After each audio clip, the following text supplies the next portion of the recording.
Hello, and welcome to the second day in the Pearson webinar series, where we'll discuss navigating the challenges of AI literacy for educators. First of all, I'd like to thank Pearson for having me and thank you all for attending. In Dr. White's webinar yesterday, you learned about the power of prompting and the truly amazing capabilities of generative AI tools that help us learn about and interact with the world. And part of that discussion included a breakdown of what prompting is. And that's something I'll briefly mention today, but most of my webinar is about different kinds of English language learning activities you can make with AI, assessing with AI, and an introduction to the very large discussion of the ethics of AI. So I'll share a little about myself in a bit, but this webinar will mainly have three parts. Part one will be on crafting engaging lessons, where we'll explore using AI for lectures and assignments while maintaining the integrity of original literary work. So for that, you can think about like AI-powered author studies. Part two will be on considering assessment in the age of AI. So, for example, when it's appropriate or where humans are still especially needed. Part three will be on AI ethics, which is obviously, again, a very large topic for conversation. So, I hope you all will be mindful of the newness of this topic, yet we can still discuss the importance of ethics and how particular questions around ethical AI use might apply to you as the audience. A little about me. I work for a company in the United States called Synergis, where I'm contracted as an AI education instructional designer on a project at Google. But outside of this role, I've had a few opportunities to explore this AI space while working for the University of Washington and on a university partnership project with Microsoft. But based on this audience, I wanted to call out how I used to be an English language tutor, substitute teacher, and reading remediation specialist. So that's where my ideas are coming from. We don't need to spend long learning about me, so let's move on. But there is a QR code at the end of this presentation where you can find my LinkedIn if you'd like to reach out or learn more. So, a little about AI. What is AI and what is generative AI in relation to AI? Let's talk about that so you get a refresher and so that you get context for what I'm going to talk about. So first, let's define artificial intelligence or AI. For this definition, I used the source Google Cloud. So, not trying to promote Google products here, but I just like this definition because it doesn't mention how AI tries to mimic human capabilities. From my perspective, that's not the goal. Instead of mimic, sure, AI can augment human capabilities, but the idea of replicating or even replacing humans needs more context and shouldn't be part of the definition, in my opinion. So, Google Cloud defines AI as a set of technologies that enable computers to perform a variety of advanced functions, including the ability to see, understand, and translate spoken and written language, analyze data, make recommendations, and more. So, clearly, AI is the broad term for the technology that's capable of performing lots of advanced functions. Okay, so if we understand AI generally, what is generative AI then, and why do people separate the two? Well, let's define generative AI or Gen AI. That is the piece that generates new content. According to Coursera, Gen AI can create certain types of images, text, videos, and other media in response to prompts. So, Gen AI is the type of AI that responds to prompts and makes things to ideally make your life easier when you can converse with a tool like this and get answers tailored to your requests. Okay, so then what is a chatbot? That's another term you're probably familiar with, but how exactly does it relate to AI or Gen AI? Well, a chatbot is an example of Gen AI in practice. According to the Oxford English Dictionary, a chatbot is a computer program designed to simulate conversation with human users, especially over the internet. Okay, so here we say simulate because it is technically simulating a conversation. In fact, you are having a conversation with the technology, but it's not replacing, it's just simulating. Oftentimes, you'll still need to check something either on your own or with another human who has all the context that you need. And I just always like to give that caveat to put things in perspective. So now I have a question for you. Please use the chat function. I see some of you are doing that to share what you still hope to learn about AI, Gen AI, or chatbots.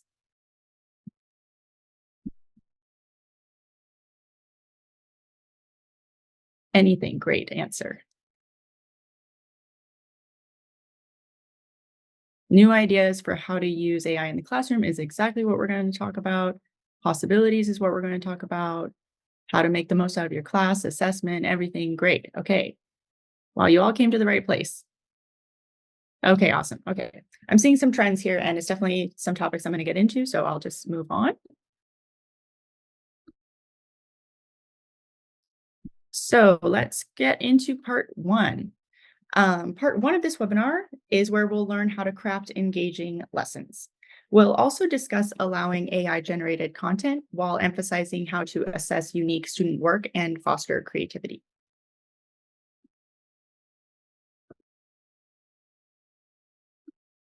Let's start by discussing some ways for you to integrate Gen AI into your work. So, just exactly what we were talking about in the chat. And hopefully, that will set the stage before we start crafting such engaging lessons. On the screen, you'll see we have 4 ideas kind of in 2 categories on how you can use AI. The first idea is to create activities for students, and we'll look at one in detail, but here's another example. You could make activities like have students ask Gen AI to identify the literary elements in a given essay. And in this case, the AI already does the problem decomposition, and then students can share additional examples in new contexts. This kind of activity tests metacognition while working with Gen AI. The second idea here is to create materials to support you or teachers. And this is where you can use AI to help build your schedule, prepare communications to parents, faculty, or staff. The third idea here is to use AI yourself to learn how to identify its use by students. So, first, I'd recommend you familiarize yourself with these tools. Some tools to look at include Gemini, ChatGPT, or even Perplexity AI. Then ask the tool a question that you're asking your students to answer in a setting where they have access or might have access to Gen AI. And consider, what does the tool say? That helps you start to learn what to look for and intuitively identify its use. And with those findings, you can then tailor your questions over time to ones which Gen AI can't answer as easily or at least partially. For our last idea here, you can also have a potential student activity to identify what's wrong with the AI's output if you select a useful example for that. So note that AI will not automatically correct itself. It produces learned output based on publicly available information or information that you give it. And not all of that information is factually correct all of the time. But AI is very convincing with its wrong answers. So you need to know where to second guess. And that'll be an important skill for your students to be equipped with. So, something worth considering when you integrate Gen AI into your classrooms. So, let's get into an activity. I have an activity for you so that you can envision using AI as your education co pilot. This activity uses AI to practice the literary application of the concept of theory of mind. Theory of mind is what enables us to put ourselves in another's shoes. It is the creative imagination of another's perspective. In a literary context, this is an exercise where you ponder what a given author would think of another author's work or their thoughts or values. Or in the case of this activity, a philosopher's theories. To use Gen AI to make an activity on theory of mind, you can consider prompting the tool of your choice with what's shown on screen. Draft an English language class activity to practice the literary concept of theory of mind. Reference at least 3 classic philosophers. Students should practice imagining each philosopher's perspective on the other's values. Consider a GSE level of 36 to 50. The global scale of English, or GSE level, corresponds to the English language level of proficiency. And in this prompt, I asked for an assignment that is appropriate for a GSE level of 36 to 50, which for the Common European Framework of Reference for Languages is level A2 or B1, where, if this makes sense to you, level A2 is like about 3 years of high school, and level B1 is like about 5 years of high school. So that's going into higher ed.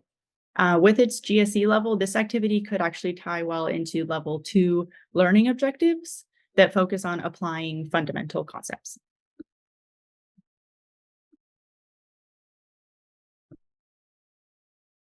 So as you can see, when I play this video. Here we go. As you can see, I prompted Gemini, not Gemini Advanced. I'll give it a second. Um, I prompted Gemini with the prompt that we just saw. And the output shows an outline of an activity where students are asked to consider the values and perspectives of three philosophers, Plato, Hume, and Descartes. There's a section in this outline for providing context for students to practice applying this concept of theory of mind, for which Gemini recommends you to present key philosophical concepts, such as Plato's concept of the soul and its role in understanding the world, Descartes' dualism and the distinction between mind and body, Hume's empiricism and the idea that all knowledge comes from experience. And that just gives you some context for these three philosophers' ideas, just so you can keep that in mind as we move on.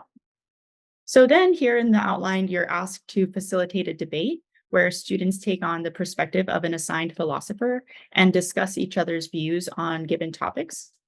And in your own practice to offer this activity, you can follow these steps. So first, use AI to make the activity outline, as you just saw, and then note which audience this is for. So here you can state the GSE level or something like that to tailor this in your prompt. And then you can also state whether you want an activity suitable for online or in-person delivery, where students have access to tech.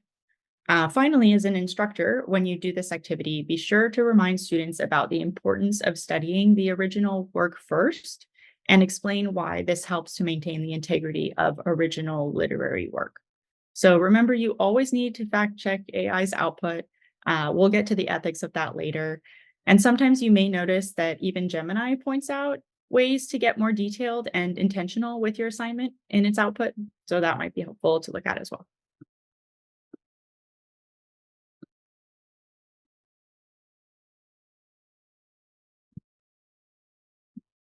Here we go.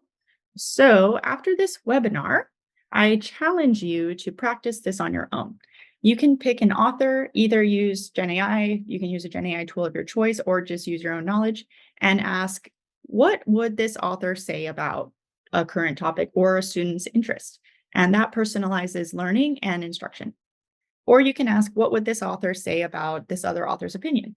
And that creates a dialogue and maximizes the theory of mind comprehension. So going back to what we discussed earlier about preemptively identifying how students might use AI, let's ask Gemini to do the activity as if it was a student. So for context, part of the assignment we looked at had a debate where students took on a philosopher's perspective on given topics. Let's pretend one of the topics you want to discuss is the role of rationalism in our lives. And when I asked Gemini here to give me an example of what students would submit, I gave a specific philosopher and topic in the prompt, which is probably what a student would do, let's be honest. So for this, I asked Gemini, as shown on the screen, please give me an example of what a student would prepare for their debate if they represent Plato and need to discuss the importance of rationalism, and how does that compare to what Hume and Descartes would think? It's always funny how I feel like, and I think many of us still feel the need to say please with these chatbot tools, but this is what Gemini says in response to the prompt.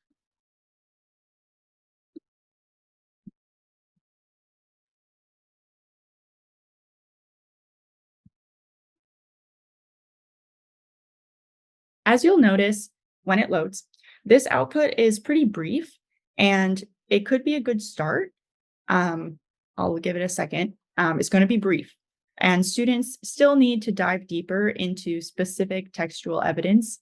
They'll need to provide more nuanced analysis and potentially even challenge or qualify the application of their philosopher's theories. So that's something for you to keep in mind.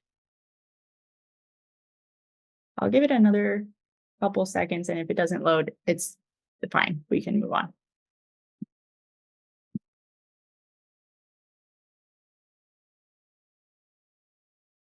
Okay, well, you're going to have to see for yourself what the output is. But let's see. There we go. So you'll have to try that out for yourself. You'll have to prompt Gemini with the prompt I had shown on screen, which is essentially asking for a submission that a student would give. So you can start to see over time what that might look like, and notice how any response, any potential student submission from Gemini or a ChatGPT or any Gen AI tool is going to be minimal and just a starting point, and students are going to need to build on that analysis. So when you make activities with the help of Gen AI, it will help you to first clarify for students where an AI tool wouldn't serve them by just giving them the answers. And two, this practice will again help you more easily see which students just submit their work from AI tools. So now let's discuss assessing the activity. We're going to get into assessments with AI more later on, but let's broach that topic now. Let's ask ourselves, how can we assess an activity that integrates Gen AI? We want to consider the ethics of assessing an assignment where we, as educators, used Gen AI to create the activity, and especially if we allow students to use Gen AI to prepare their answers or prepare for their debates. Because if we know that they're going to do that, we might as well provide guidance around what is okay and what's not. When activities allow for the use of Gen AI, it's tricky to assess the fundamental understanding of the academic concepts, but being intentional with which types of activities you use Gen AI for can mitigate those risks. So you can assess in two parts. And you can assess in an environment without access to AI tools, of course. You can just use pen and paper, or you could use an AI tool that permits limited use. But that first part in the assessment, like this, would be having an AI forward assessment component. And for that, in the assessment, you can ask students questions like, how did you use AI? And that encourages honesty. Again, if we're assuming that students are going to use it anyway, let's learn from their experience and build that skill set. Also, you can ask students questions like, what did you learn from the AI tool's output? Or in what areas could AI improve? The second part of an assessment like this is where you can test students on the fundamental concepts. So for that, in the assessment, you can ask questions like, what does theory of mind mean? Or you can have students apply that definition in a new context, like what would this new author say about this new topic? But before moving on, I just want to highlight the benefits of an activity like this that encourages the use of AI. It prevents the need for students to hide their use of AI or use it for cheating, since you are allowing its use in a purposeful and controlled way. So I have another question for you. Please use the chat.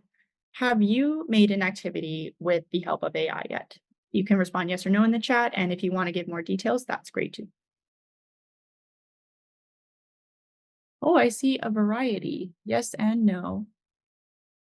On a pop quiz. Okay. Yes, yes. Okay. I'm seeing actually a lot of yeses, which is great. And not yet. I love that answer, not yet. Got the growth mindset. Okay. So we have a variety. That is awesome. So let's move on to part two. In this part of the webinar, we'll discuss the purpose and structure of rubrics for some creative aspects of education that AI struggles with, while acknowledging its evolution. We'll continue to discuss fostering honest reflection on AI use and leveraging it as a collaborative tool.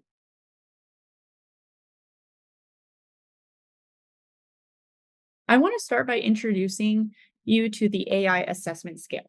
So this is an evidence-based framework for you to use if you want to assess student work that uses Gen AI at various levels. The AIAS has been adopted by schools and universities worldwide and was featured in UNESCO's Digital Learning Week earlier this month. I displayed a little part of the visual you can find online for the AIAS, just so you can see the categories. And as shown on screen, there are 5 categories. I'll explain the impact of assessment for each level too. So level 1 is called no AI. And for this level, AI must not be used at any point. So you as a student, if you're thinking of being a student, must demonstrate your core skills and knowledge.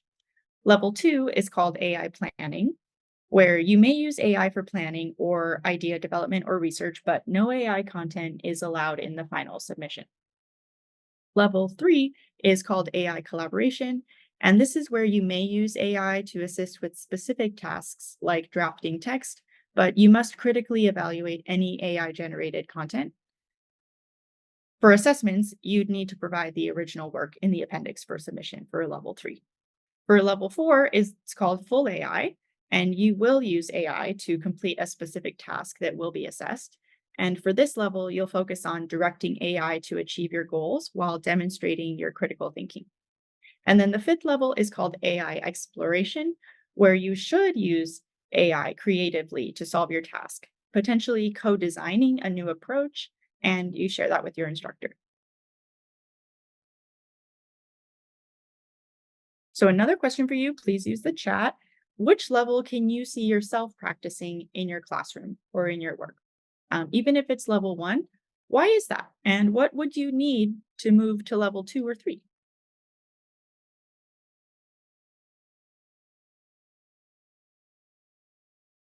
Great. See level ones, level threes, level two to three. Mostly I'm seeing one to three. Oh, I got one four in there. Not sure. Great. Okay, so kind of on the lower end, and hopefully by the end of this webinar, you'll be able to like move up a little more and encourage level four or five in your classroom or in your work.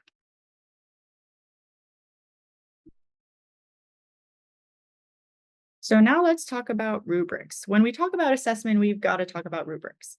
So Gen AI can be good at writing rubrics, or at least as a starting point, since rubrics are tricky, especially when providing enough information for students to understand the specifics of what will be evaluated. So, for example, in the theory of mind assignment, that might be whether there's more emphasis on literary accuracy or a persuasive argument.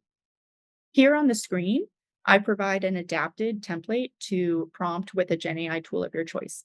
I adapted this from the TCEA, which is the Texas Computer Education Association, which is a global nonprofit member based organization. At this point, I want to remind you that this webinar is recorded. So you can always look at this slide again. But the template here basically starts with identifying the persona you want the Gen AI tool to take on, and then states the task. So here you're asking for a rubric, and then gives the details, so the criteria categories, and then notes the format that you desire, like if you want a table with descriptions or something else that works for your style. With a prompt template like this, we can feel pretty confident that any Gen AI tool will help us save time by at least creating a starting point for our rubric.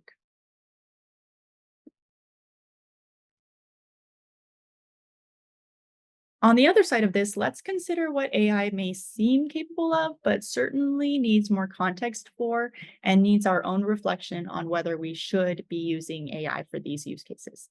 In cases where you're not familiar or not as sure whether AI is being used effectively, you can ask yourself questions like, is this even really saving time? Or as a teaser for the future discussion, is this maybe an ethical use of AI? And with that, I just remind you to always be transparent about when you use tools like these. And let's look at one example. So Gen AI can nowadays be used as a grader, as you've probably seen. But from what I've seen, that technology is still new and starts to get into this dilemma where we want these tools to save us time. But if we still need to double check its output, and in this case, if we still need to reread the essays anyway to determine whether an essay grader is grading fairly, then is that really saving us time? Something to consider. But in the meantime, just going back to what we talked about, is using Gen AI tools to create a rubric. And that is something that you can start doing now. So just saying that outright to your students, but reminding them of your role in grading is a great first step to integrating Gen AI into your classrooms.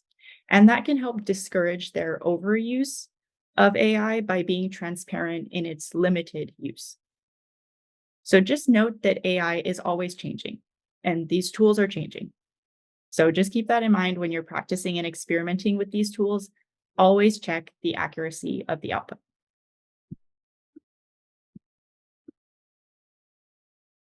So, how can we consider the changes we need to make when assessing with AI? Well, first, let's acknowledge that how we teach is changing. Now, at least, we use AI to create activities. We are changing our instructional approaches, and what we teach is changing. So, we need to reflect on what we've always expected students to learn on their own to maybe exceed our course's scope. And now that we know students can use AI for things like maybe additional reading fluency practice or reading comprehension, What could we take away to allow time to teach things we otherwise expected them to learn on their own? For example, we can feel pretty good about facilitating a flipped classroom model where teachers can prompt AI to generate additional examples for students to practice at home in those areas I listed, like reading fluency or reading comprehension, and at a level that makes sense for the students. And maybe even you can individualize those activities for your students based on their education path or interest. So now maybe a real world application can be brought into the classroom or more brought into the forefront of the classroom if we're allowing time at home for the additional practice of those concepts. So, what might be some of those skills? Well, I'd like to ask you, what might be some of those skills that we've always expected students to learn on their own to exceed our course's scope? And can Gen AI be used to build and practice those skills? So, first, I have an example for us in a language class context. Let's consider the skill of writing cover letters for jobs. Yes, of course, Gen AI can be used to create drafts of cover letters, but even if you provide AI with the job posting, there are still essential components that need to be included, and you'd need to know what those are in order to assess the AI's output. So that would be a skill to practice in this context. But what are some other skills we might have time to teach now? And can Gen AI help us or students learn and practice those skills? What do you think? You can respond in the chat. Speaking, listening comprehension, yeah, research writing. I like how writing's in all caps. Um, vocab, yeah, great. Yeah, reading, okay. Essay construction, yes, great. So I can see you're starting to think about like applications of skills, which is exactly what I'm getting at here, like focusing more on higher level thinking when we allow time at home to to have students use Gen AI in a way we feel is comfortable and reliable, so they can practice other skills that we otherwise would be teaching in class. Okay, now let's discuss using AI in a new way in assessment, and that is when assessing critical thinking and metacognition. This flowchart on the screen is something you can provide to your students like a rubric and facilitate their use of Gen AI and practice their critical thinking and metacognition. I put this flowchart together for a basic literature review assignment by expanding on a flowchart I found from ResearchGate using Google Drawings. The triangles mean Gen AI may be used if desired.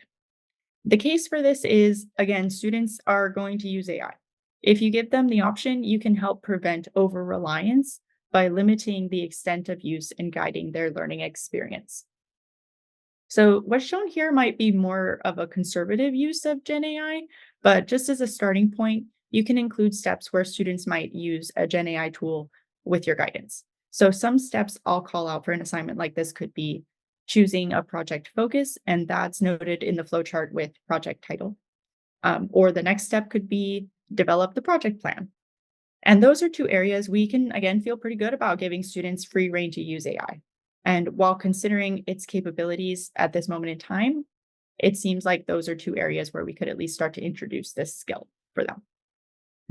So, creating and sharing a flowchart like this allows you to identify when using AI might be useful and when it would be a detriment to the students. So, using our earlier theory of mind example, you can create a flowchart to show where students should not use AI to answer questions, like on maybe a preliminary quiz on the author's original work, because that wouldn't help students on the future exam when they might need to apply those ideas in a new context.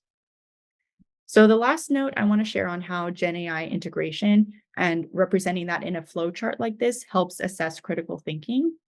This flowchart visually encourages students to reflect on where they are and where they can move on to in at each decision tree. And that helps foster critical thinking at each stage. So you can expand on that when putting this into practice, but it's something to consider. Okay, part three. So now we'll explore ethical considerations of using AI. I know some questions on ethics came up yesterday at Dr. White's webinar. So hopefully we'll address those today. We will certainly address some ethical questions around student AI use, and discuss how to adapt your curriculum for responsible AI integration, which should help prepare your students for independent learning and their future careers.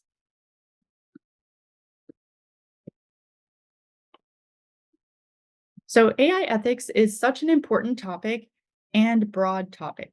So, we're going to talk about some biases to look out for and some questionable use cases that we as educators might want to be extra mindful of. So, some biases to look out for include demographic data biases in images and results. So, when you prompt for images, just consider which ethnic or age or other demographic criteria are assigned to specific professions or scenarios. And just consider the stereotypes that you might perpetuate without intentionally doing so. You'll also need to be mindful of any other biases relative to your industry. So, as an educator, that might occur when you ask AI to assess its own work. So, to help mitigate these biases, consider a best practice for you to follow as an educator. That is maybe avoiding using AI graders, especially when students were encouraged or offered the option to use Gen AI. Then consider a best practice for your students. So that could be setting up projects that allow the use of Gen AI and specify that students shouldn't use AI to ask itself how it would improve its answer. So you can certainly ask for a different perspective or focus, but asking AI to improve itself according to criteria starts to get a little questionable, in my opinion, because that's when we start to diminish the opportunities for students learning and critical thinking. So finally, just remember that you need to reference, again, when you use AI and be transparent about your use to encourage students to do the same. Of course, again, these are just my ideas and my perspective, but this is such a big topic and everyone will have different ideas about what's an okay use of AI.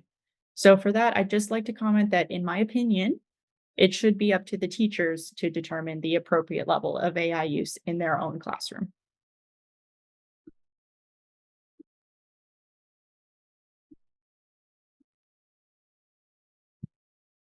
So now let's consider a few ethical AI use practices. It's important to remember using evidence based approaches to teaching and learning with AI because if we're not using an evidence based approach, we have to be open to things potentially not working. So that may work in a more experimental seminar course, but not in a fundamental literacy course. And an evidence based practice for using AI in an applied context is keeping humans in the loop. I originally heard that at the Seattle University AI Ethics Conference sponsored by Microsoft, and that is now a widely recognized industry term. It just means to always include the clear and valuable role of humans in the application of AI. So keep humans in the loop. Some ideas for where to find evidence or recent research, directly or indirectly to related to AI. Um, well, I have some ideas, but this is all pretty new, especially as we try to get more creative or start thinking about assessments.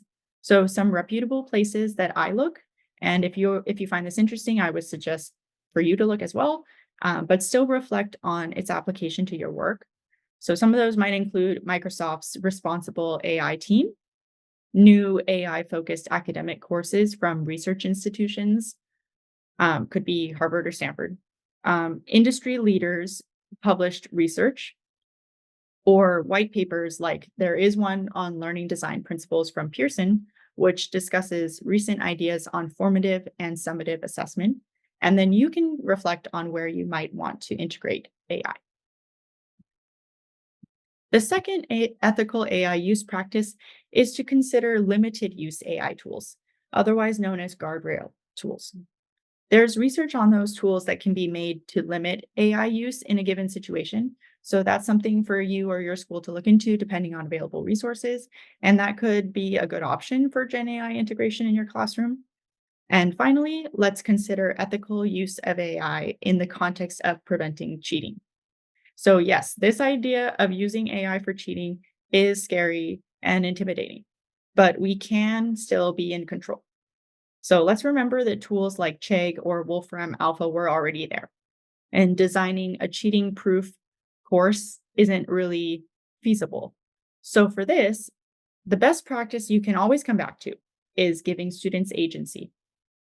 That leads to less likelihood of cheating because they don't want to be cheated out of that learning if they get to choose what they're learning.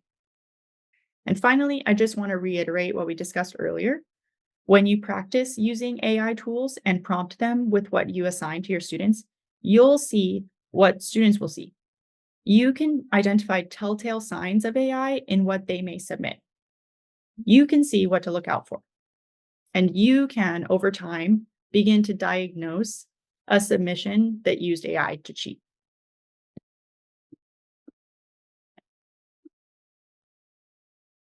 So, when we're talking about ethics in an education context, of course, we have to address the privacy concerns surrounding data collection. So, I have some tips to protect student data collection. And this is just my 2 cents and a very small first step that you can take while following any of your workplace data and privacy collection standards. So, again, it's really important to keep this in mind, especially when working with students or individuals under the age of 18. Some good practices that I've put together include limiting data collection, so only collecting what's necessary, being sure to have students or their parents opt in to any data collection, so they sign up for that, deleting data files regularly, and I believe about every 5 years is a good practice, and storing files securely. So using a reliable storage and verification system according to your organization standards.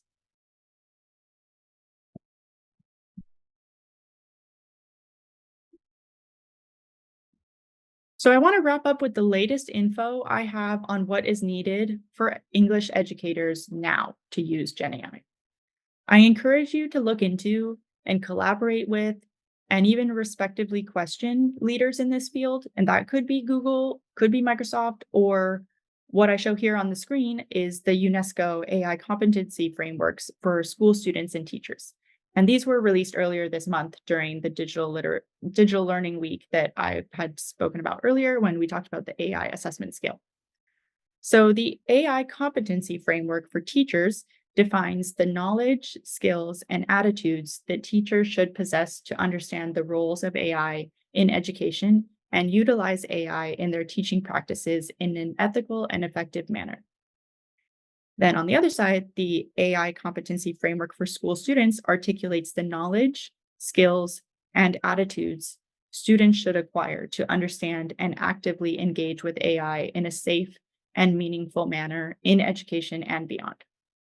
Both of these frameworks are guided by human rights principles and the need to protect human dignity and privacy and strengthen human agency.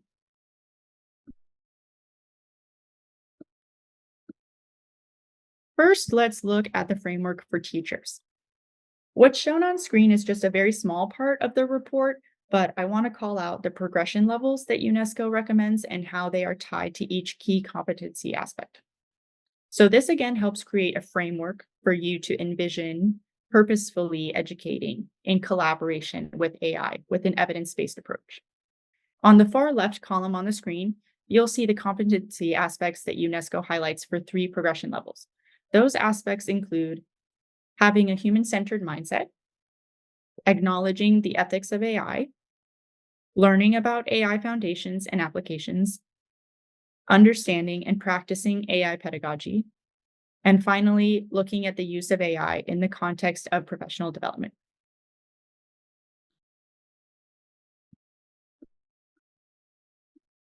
Here we have a look at the framework for students. You'll notice that these competency aspects and progression levels have some overlap with the one for teachers, and that makes sense. But this framework table highlights the skills students are expected to recognize and practice in order to achieve the aspects required to showcase AI competency. So let's just look at the first row here. The first competency aspect is having a human centered mindset. So the progression levels start with human agency, where students are expected to be able to recognize that AI is human led and that the decisions of AI creators influence the way in which AI systems impact human rights. And they also impact human AI interaction, as well as their own lives and societies. Students are expected to understand the implications of protecting human agency throughout the design, provision, and use of AI.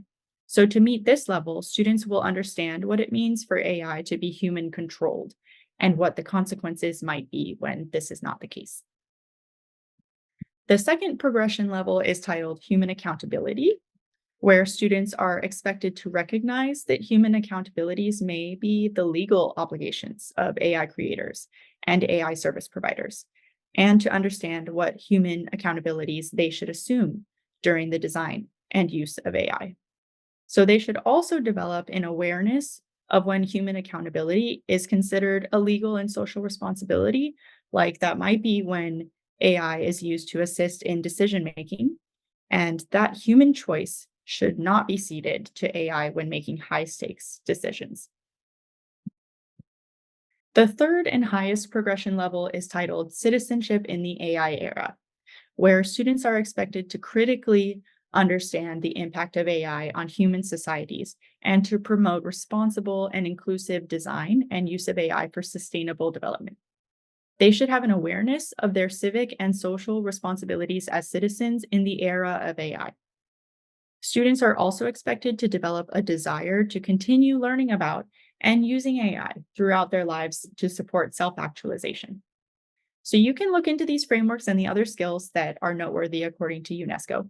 But I wanted to start the conversation for you, and please do let me know what you think. So I have another question for you.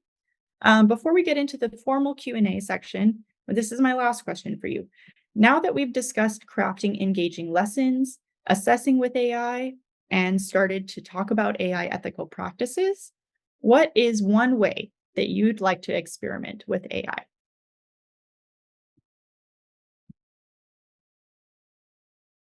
Creating reading diagnostics assessments. That is a great one. Okay, assessments, rubrics, great. Making more videos, tutoring students, great. Tutoring, making rubrics, personalizing learning, giving feedback, personalizing education paths for sure, creating a CV, working on feedback, grading, writing, testing, assessment. Okay, I'm seeing lots of assessments. So great. I'm glad something that I said came across. That is very helpful for me to know. Awesome. So I'm excited to see all these ideas in the chat. I hope you try them all out. I hope you read other people's ideas in the chat and think about how that might apply in your classroom. This is a great space to start thinking about different fun ways to use Gen AI in your work.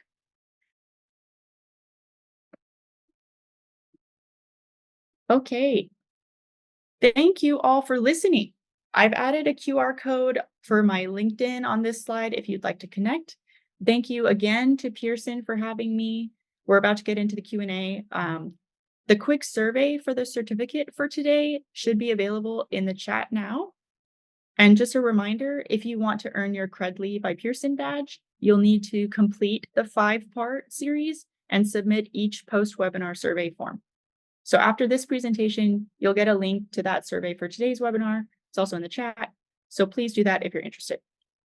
And you'll be able to rewatch or share this webinar from Pearson Language's YouTube channel if you're interested. So now let's get into the Q&A. I look forward to answering your questions. Okay.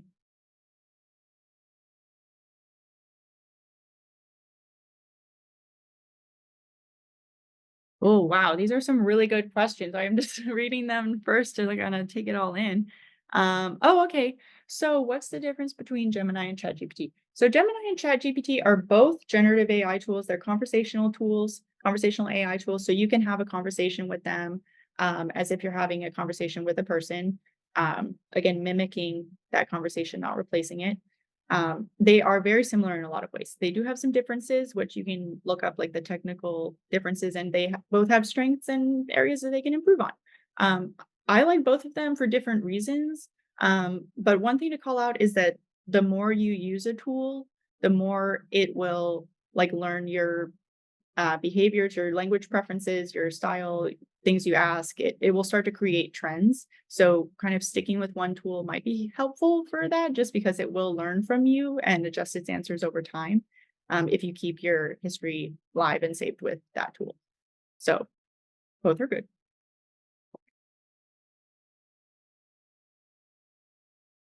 This question, are many institutions lagging behind in formulating AI policies? Oh, okay. Especially in terms of reciprocal use. Yeah. So here, this is such a big question. So obviously, institutions are all different. Everybody's approaching this in a different way. And again, this is so new, especially when we talk about assessment with AI and the ethics of AI in teaching and learning. There's just a lot to consider, and it's a very sensitive topic sometimes. And it can be hard to build adoption with that. But I think the best place to start is with you as an educator. So this is something to remember, like you have the power here to maybe think about little activities that you can start to integrate Gen AI with, or even starting by asking your students, what are they using AI for? And just having that honest conversation about it. You would be surprised with how much trust that builds with between yourself and your students, but also between yourself and these AI tools. I think that's a great start, even if your institution more broadly might be maybe lagging behind if you compare it to other institutions in that specific way. But again, everybody's approaching this differently. Um, okay, another question. If you have non-native speakers and native English speakers, is it possible to create components from each group? And is that fair? Oh, what a great question. Okay, I love these questions on is that fair? Because the answer is always it depends. Um, okay, if you have non-native speakers and native English speakers, yes, of course you can. Yeah, I mean, I think Gen AI, conversational AI tools are great for creating activities for people who have different levels of comprehension or reading fluency or familiarity with English language. You can even say what level you're familiar with. Like you could let's maybe think this through now. So you could potentially like use Gemini or ChatGPT to test your reading fluency level or test your reading comprehension level. Like ask it to give you a paragraph to test your reading comprehension level, and then kind of use that. Be discretionary about it, but use that as a starting point, and then ask for additional examples to practice building from that level. That could be something that you could even look at Dr. White's presentation from yesterday because he talked about so many different ways to use these Gen AI tools and prompt for like specific levels and having a tailored response depending on like interests. And um, I think that could be a great start is just to see the capabilities. Like it's just so amazing what these tools are capable of. If you acknowledge like what level you're at and then you want to build on that, it could be a great way to do that. Which of the AI tools available in the market is the least biased? Oh, that is such a good question. Um, they're all different. So all of these tools that are available now are so they're all built and kind of trained on publicly available information, but you can also give it information. So you can also like upload a job posting or you can upload a PDF of your workplace policies. Like you can give it information that it might not be trained on already. So it's just so varied in terms of like the inherent biases. I can't even probably comment on that. But what I can say is to prevent biases, you can go back to what we talked about earlier, which is identifying like appropriate uses of AI. So identifying where it might be more ethical and less biased than others. So just being mindful of like when you do use it, asking yourself like, is this a time and space for me to be using AI that makes sense, and or am I like perpetuating stereotypes or biases, maybe unintentionally by using AI in this way. So just asking yourself that is a great first step. Oh, are the links to those evidence-based approaches shared in the ethical AI use practices available? Yes, they are available online. So um, you can look up, I would say the majority of what I talked about today is from the UNESCO Digital Learning Week. So that was hosted in Paris earlier this month. I actually attended. So if you have questions on that, you can message me on LinkedIn. But in terms of the approaches, you can look up the AI assessment scale. You can look up the competency frameworks. You can look up other research that was published during or right after that digital learning week. So I think all of those resources are a great start.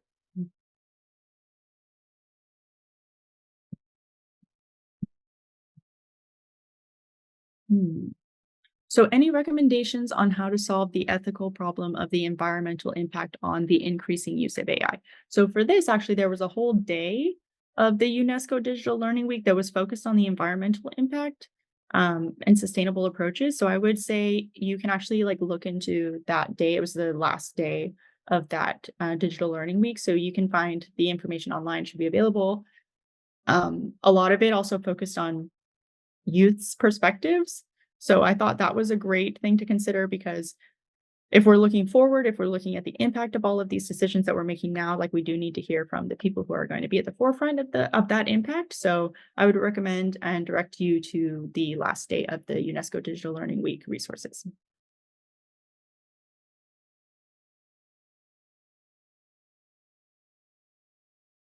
Oh, I love this question.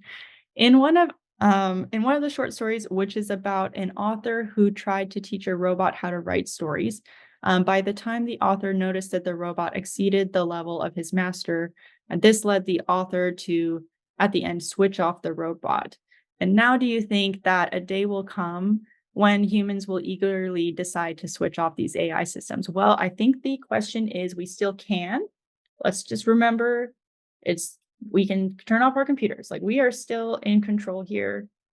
I think it's really easy to get swept away with the potential and like how exciting it is and seeing the advancements that happen like so rapidly. It's really exciting. Obviously, this is a very exciting space and it's meant to save us time. It's meant to help us in our lives and it's meant to help us be more creative. But if these tools are the ones that are kind of creating or taking away that creativity, like if we're asking them to if we're well, let's think about like if we ask them things that are creative and things that we could be working on, like is that what we should be doing or not? And I think at that point we can just turn it off. Like we can still decide when we want to use these tools or not. So we are still able to do that.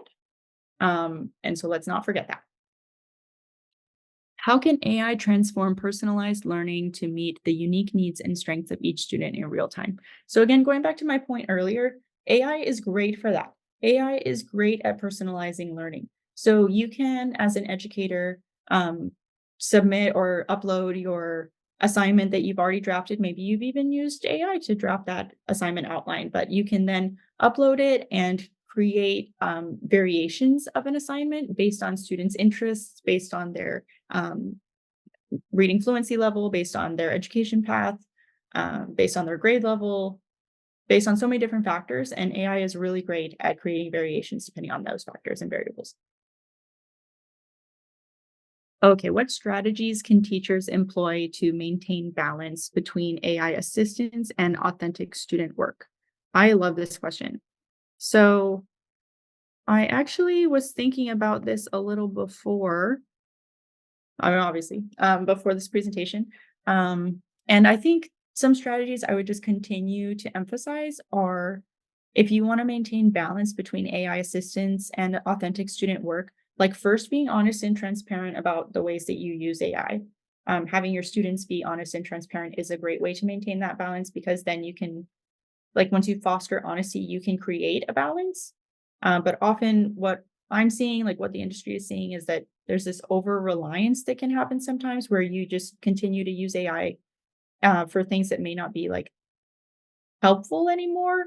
And at that point, if you're just continuing to use it, like it's hard to be honest about how you're using it if you have built up this kind of expectation that you can use it and then you kind of over rely on it. So if you're being upfront first about how you are using it, then you can create that balance.